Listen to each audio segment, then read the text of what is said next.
بسم اللہ الرحمن الرحیم۔ معزز سامعین السلام علیکم۔ حضرت علی رضی اللہ تعالیٰ عنہ کی 5 نصیحتیں جو آپ کو کامیاب بنا دیں گی۔ کمیل بن زیاد رحمۃ اللہ علیہ فرماتے ہیں کہ ایک مرتبہ حضرت علی رضی اللہ تعالیٰ عنہ نے میرا ہاتھ پکڑا اور فرمایا، اے کمیل، یہ دل ایک برتن ہے، اس میں جو چاہے ڈال دو۔ اور اس کے بعد فرمایا کہ میں تمہیں 5 باتوں کی نصیحت کرتا ہوں، ان باتوں کو غور سے سنو اور ان کو اپنے پلے باندھ لو۔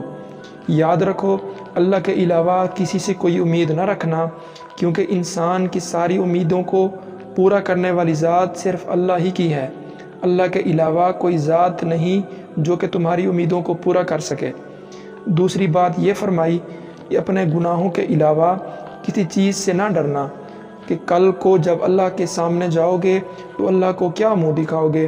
اس لیے ہر وقت یہ خوف اپنے دل میں رکھو کہ کوئی گناہ تم سے سرزد نہ ہو، اور جو گناہ تم سے سرزد ہو چکے ان پر اللہ سے استغفار کرو۔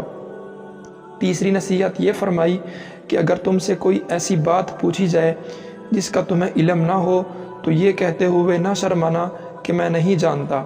برعکس دوستو، آج ہمارا حال یہ ہے کہ بہت سے لوگ ایسے ہیں جو کہ ایک چیز کے بارے میں نہیں جانتے پھر بھی تکے لگانا شروع کر دیتے ہیں۔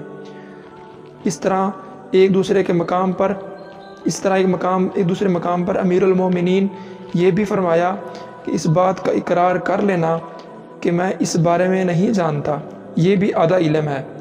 چوتھی بات یہ ہے کہ جس بات کا تمہیں علم نہ ہو تو اس کے بارے میں علم حاصل کرنے کی کوشش کرو اور اس کے بارے میں علم حاصل کرو۔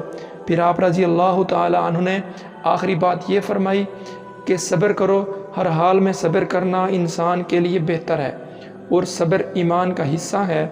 بلکہ یہاں تک فرمایا کہ صبر کا مقام ایمان میں اس طرح سے ہے جیسے کہ بدن میں سر کا مقام ہے۔ اس بات سے معلوم ہوا کہ صبر کا ایمان کے ساتھ بڑا گہرا تعلق ہے، اس لیے صبر کا